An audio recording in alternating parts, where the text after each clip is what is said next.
The way I see it is, 60 of the guys he fought were just Tijuana cab drivers that my mother could have knocked out. I'm scared, Julio. That after fighting Julio, he won't want to step in the ring ever again in his life. Le voy a dar la peor paliza de toda su vida. It's going to give him the worst beating he's ever felt in life. Take it easy, take it easy. Take it easy, take it easy. He was sparring young little girls' dresses on, is what I said. And I told him I'd be willing to spar him for free to help him out. I've disliked him since that moment. I'm looking to hurt Julio. I'm going to go out there and I'm going to jump right on him. I'm going to get right on him, right in his face from round one, the first bell. I'm going to be throwing punches at him. Boy, oh, look at Chavez's face. Look at his face. Looks like a cartoon of a guy that's mad. The year is 1993. Julio Cesar Chavez is 84-0 and showing no signs of decline, downtime, or retirement plans after annihilating dozens of contenders and champions in rapid succession. Next up on the chopping block, however, is a multiple weight champion with a mouth that ironically attracts more fights than his fists, Greg Haugen. The only thing that I said was that Julio fought 60 Tijuana cab drivers, and I don't feel that he's an 84-0 fighter. I mean, that's a pretty puffed up record. And now, for the first time in his career, it seems Chavez may be rattled. Can the man aptly named Mutt tear up Chavez like a chew toy and end this once-in-a-lifetime master of boxing's unmatchable, undefeated run? Or is this live dog all bark with no bite and in need of a permanent silencing from JC Superstar? Let's get into it. Going into his 21st title defense across all his 3 division championships, it's undeniable there could never be fear in Julio Cesar Chavez. With a chin made of steel, ring generalship that make Napoleon blush, and power in both hands that have celestial beings think twice before attacking, there is nothing for him to be fearful of in the ring. Chavez, he's just like a badass son of a... Julio Cesar Chavez, one of the things about him was his volume was insane. Yeah. His knowledge of boxing was insane, but his volume was insane. But now, for the first time, it seems Chavez has a weakness. Not a physical one, of course, but one that corrupts many great minds, and that's pride. Knocking Haugen out isn't good enough. He wants to punish him. He wants to give him the worst time of his life and beat the out of him. It's well known that Chavez's goal was to retire at 100 wins and 0 losses. And now, 84 fights in, it seems all but inevitable. But when you now have a man who isn't afraid to question Chavez's greatness, all the while being a multiple weight champion himself, with an incredible swarming style that Julio had never quite fought against at this level, a left and then a following right hand, and that may well be the end. It seemed that for once, a Chavez fight wasn't a foregone conclusion before it had started.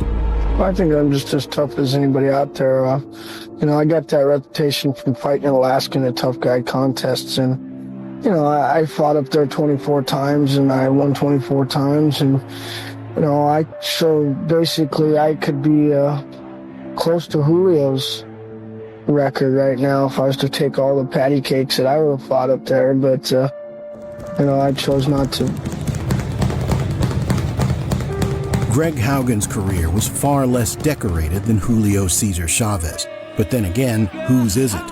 Yet he still had some notable career achievements. First and foremost, his iconic trilogy with Vinny Paz. You're gonna have to go back to watching Rocky movies with Daddy. Which is often remembered for how brutal, entertaining, and important it was to both fighters' legendarium. You can see these 2 gentlemen do not like each other.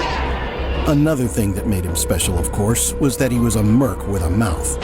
His fighting style was entertaining enough to sustain his fame, but his snide disses of people higher ranked than him made him a man people enjoyed listening to. End of the 6th round. Didn't show me nothing, couldn't hurt the kid, but it's a tough fight for him, but I had a tough night too. Describing himself as a bubble burster that would put an end to all the pretender champions made him someone who you couldn't look away from. I'm not taking him light, but I'm not taking him as he's unbeatable either with 82-0. Haugen infamously wrote off Chavez's career by being mostly built off Tijuana cab drivers. The way I see it is, 60 of the guys he fought were just Tijuana cab drivers that my mother could have knocked out. Julio, unsurprisingly, didn't take this slight on his legacy lightly. And being a man who walks with his fists rather than his mouth, he welcomed the opportunity to challenge Greg Haugen to a war in the ring and expose this so-called bubble burster in the only way he knows how, with must-watch pugilism perfection. There is strong dislike, and he certainly has not appreciated the negative comments, and so he intends to make him pay the price for everything that he has said about Julio. The big night arrived on February 20th, 1993, and was one of the most highly anticipated nights of the year for boxing fans worldwide. While both fighters typically have a playful personality outside of the ring, this time the tension is undeniable, and no time is wasted. The bell rings with little interruption, and the bout begins. Here we go, round one. Chavez says, I'm going to give Haugen the worst beating of his life. He thinks Haugen has a big mouth, is gross, and very negative, and those are his good points. He even went so far as to say when Haugen returns to his hometown, no one will recognize him. Haugen did by a good straight right hand. There's another one, and it set him back. Down goes Haugen, seconds in. A straight right that hammered Haugen to the deck. And give him a beating. He wants to punish him like he did against Hector Camacho. Every time he hits him, he shakes Haugen. A minute into the fight, he came in saying, I'm totally relaxed. Well, he got relaxed into the canvas. Well, he's reevaluating his opinion. But he said, I'll outbox him. He hasn't fought anybody like me. In the early part of the round, he really wants to hurt this guy. What a strong combination by Chavez. Again, generally starts out in deliberate fashion, working to the body, but he's starting out quickly against Haugen here in the first round. Haugen, almost surgical-like. After a fiery first round from Chavez that had Haugen on the canvas following a vicious right hand, it's clear that Julio is aiming to make an example with his victory over Greg the Mutt Haugen, so that his legacy shall not be questioned. Economical, overwhelming, punishing round by Chavez. No, those are soft punches by Greg Haugen. That right hand will follow. Problem is, Haugen hasn't got that big a punch. There's that legendary left hook by Chavez. And those punches by Haugen having no effect. That right hand by Chavez had effect. Yeah, and he's not a puncher, and the other guy is, so guess what? He was wrong. Yes, just about to say that. There is nothing on the punches of Haugen, but I mean nothing. On the subject of Chavez's record, Haugen said he fought 60 Tijuana cab drivers that my mother could have knocked out. See those body shots? That's the punishment. All those Tijuana cab drivers fight better than he does. He noticed that Chavez had once fought a fighter named Jerry Lewis. He wanted to know if that was the Nutty Professor. He knows what he's in against right now. 84-0, 72 knockouts.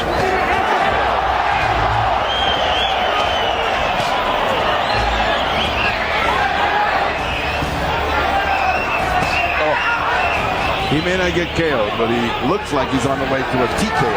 He gets tired just like you. He's human just like you. He's thin like you. All right? Welcome. Urging Haugen on, saying he's human just like you. But as I said when we were on camera, I wonder about that.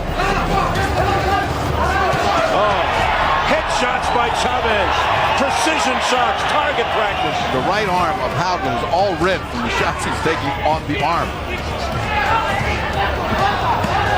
Fourth round, scheduled for 12. It's the WBC Super Lightweight Championship. He had both eyes just about closed at the end of that fight at Thomas & Mack in Las Vegas. Chavez again unloading. He is there to fight. For all you young fighters who want to know how the body attack is done, here's Julio. He just doesn't give you a break. A writer's career has now turned into a ring carpenter. So he's off. And there is genuine bad blood. Right hand. Look at the legs of Haugen. Haugen's gone. He's gone. In all kinds of difficulty. He's playing with them. He could have put him away, but he wants to really punish Haugen. Again. Oh, brother, a combination. And down goes Haugen.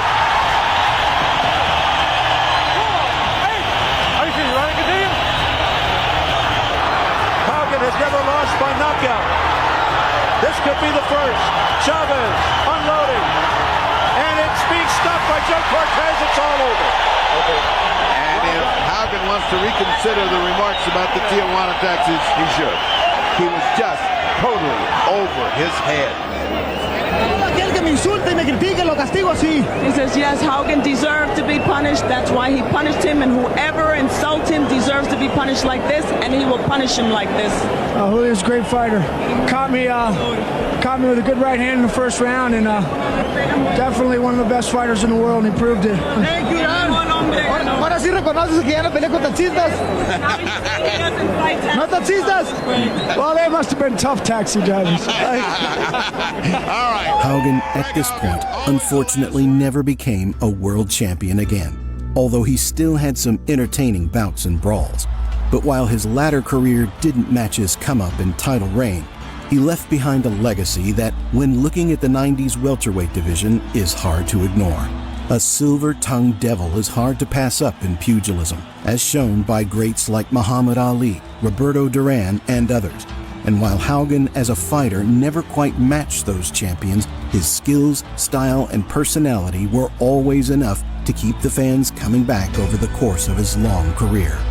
Chavez, meanwhile, received his first moral loss just a few months after this bout, when he fought Pernell Whitaker in a controversial yet highly entertaining bout that ended in an iconic draw, marking up Chavez's spotless career and symbolically ending the mythos of one of boxing's most dominant champions of all time, even if his professional career technically didn't end for another 12 years, ending an era that all who experienced remembered fondly, and for most has yet to be recaptured.